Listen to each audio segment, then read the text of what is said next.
Nashukuru.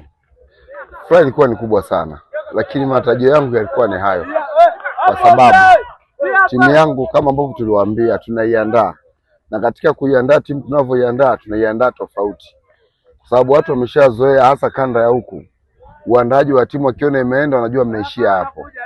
Sisi labda watuangushe wachezaji, lakini wachezaji tunaotafuta sisi ni wachezaji wenye quality.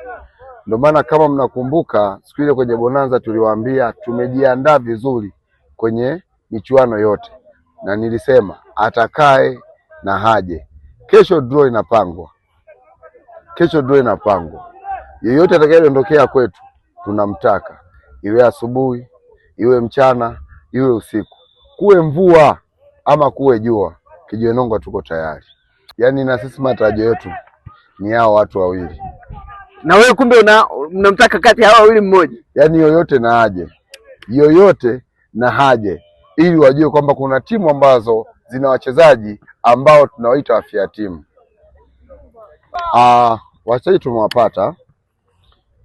Changamoto zipo ni kidogo sana. Unajua kanda kuna masharti mengi.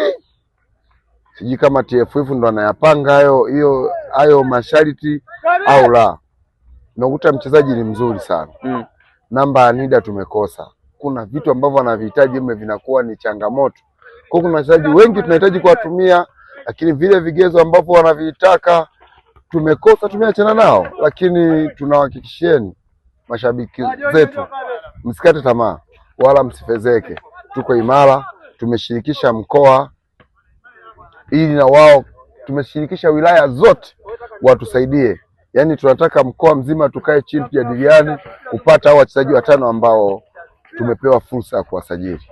Tulitamani sana hata hiyo Rukwa. Sababu Rukwa na uwanja mzuri, lakini wamenyimwa nafasi hiyo.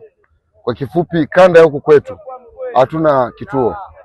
Vituo wamepanga kanda zingine, Kigoma wapi, lakini kama sisi kwa haraka tumeona hata kwa kufikika ni sahihi wakitupanga Dar es Salaam, hata Pwani huko at least itakuwa nafuu.